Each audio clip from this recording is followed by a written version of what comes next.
got my booster seat. Yeah.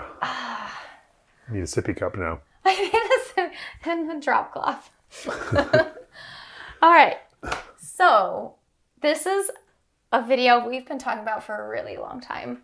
And we're really excited for this one. So I think you will be too. We've gotten a lot of feedback about bunny hops because the word bunny hop encompasses a lot of different things. And I think the biggest question is, should you manual when you're using a bunny hop? The answer is that it depends on what we're trying to do. So one of the things I differentiate between in my teachings is a trials hop versus a trail hop. And of course, the true bunny hop masters generally have really good trial skills. And that's where you're just being able to get up on big obstacles, things like that. We have a lot of different factors here. One of them is how fast you're going. And one of them is how high you're trying to go. And Absolutely. So what we see on a lot of videos is how to bunny hop like in a parking lot setting, like a party trick where you're trying to go really high, but really slow. And in our bunny hop episode, for example, we're talking about on-trail riding purposes. Absolutely. And so we taught a very different technique. So Simon's going to break it down and tell you what to use when.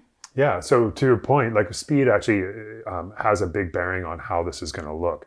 The reason for this is that our tires are going to basically take off in the same place, not at the same time with the correct hop. So front wheel's coming up, and when the back wheel gets to where the front wheel left, that's when we're going to hop. So that takes a longer period of time going slowly. So let's look at a couple of these high hops. We got one of our coaches here, Ethan, demonstrating some amazing hopping. I wish I could hop like this. So when he hops high here, we can really see the hips drawing back there. Now he's really going to get to a nice vertical stance.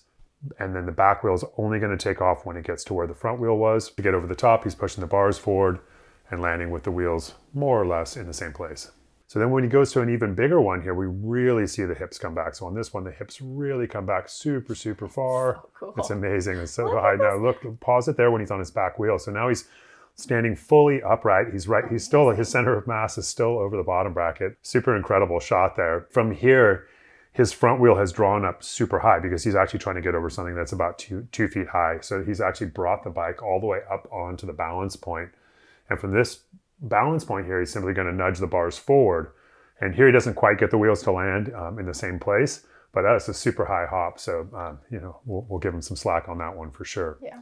So those are what I would call trials hops. Like those are hops where we're really going for this super extended hips rearward and getting that front wheel super, super high because we need to get the front wheel obviously high enough or maybe even higher than what it is we want to jump in order to know that the back wheel is going to make it over as well.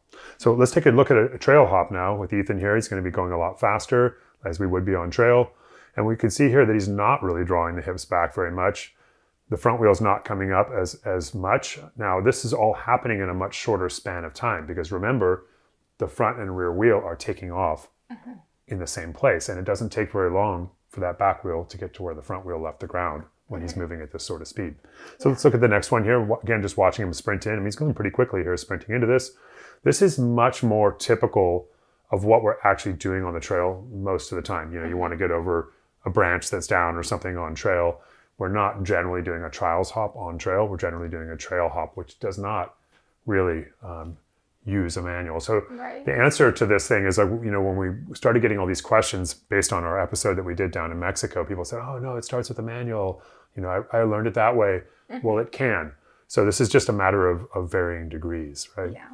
Well, and the other thing to think about is being in the most amount of control for the given scenario. And if you have to get over this super high obstacle at a low speed, you are going to get into that manual. But if you're racing and you want to get over a smaller obstacle moving quickly, your goal is to do that while maintaining your position over your bottom bracket as well as possible. Absolutely, yeah. And we don't want to make any unnecessary movements. We don't want to burn any unnecessary energy. Efficiency only around here. Absolutely.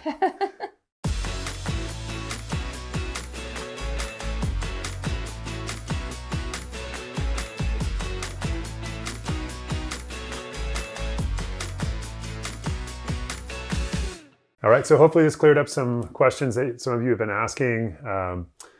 Appreciate you tuning in. Make sure you click to subscribe and join us again next week. Click to subscribe down here. It's somewhere down there. Want to learn everything I teach in my in-person classes? join us online at fluidrideonline.com.